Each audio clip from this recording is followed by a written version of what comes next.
The Nile River, the lifeblood of ancient civilizations, flows gracefully through the heart of Africa.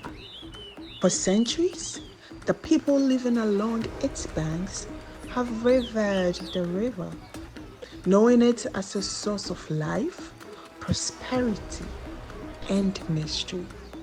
But the Nile was more than just water. It was home to the powerful river goddess, who could bless or curse those who sought her favor.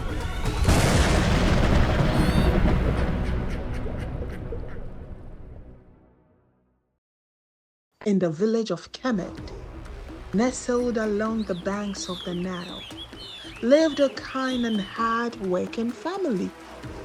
The father, Krampa, was a respected farmer, and his wife Mira was known for her wisdom and beauty. They had a young daughter, Pyra, who was curious and full of life. Pyra was fascinated by the stories her mother told her about the river goddess. She often sat by the river, imagining what the goddess might look like. One day, while playing by the water's edge, she saw something shimmering beneath the surface. Curiosity got the better of Pyra, and she leaned closer.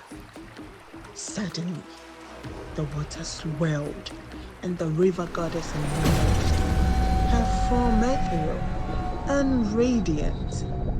She had the body of a woman, with flowing hair like waves and eyes as deep and clear as the Nile itself.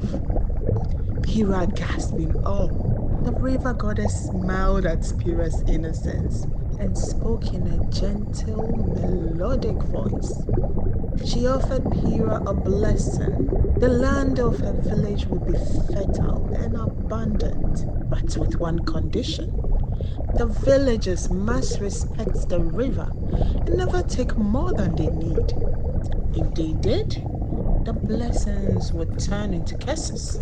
Pyra rushed back to her village and told her parents about the encounter. From that day on, the village of Kemet flourished. The crops grew tall and healthy, the animals thrived, and the people were happy. They remembered the river goddess's words and treated the Nile with reverence. But as the years passed, some villagers grew greedy. They started to take more from the river than they needed, forgetting the river goddess's warning. They built large boats, caught more fish than they could eat, and drained the river for irrigation. Angered by the villagers' greed, the river goddess unleashed her curse. The once fertile land turned barren. The river's water receded, and the animals fled. The villagers watched in despair as their prosperity vanished before their eyes.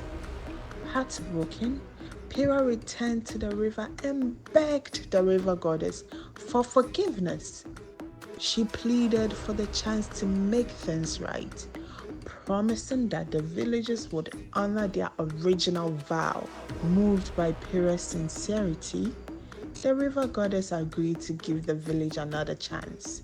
The villagers, humbled by their experience, vowed to respect the Nile and its gifts. Slowly, the land began to heal. The river flowed strong once more, and the blessings returned. From that day on, the story of the river goddess became a lesson passed down through generations. The villagers of Kemet learned that the true blessings of the Nile came not from its waters, but from their respect for the balance between nature and their needs. And so, the river goddess continues to watch over the Nile, her blessings flowing to those who honor her, and her curse reserved for those who forget. Remember, the greatest gift is the harmony between people and nature.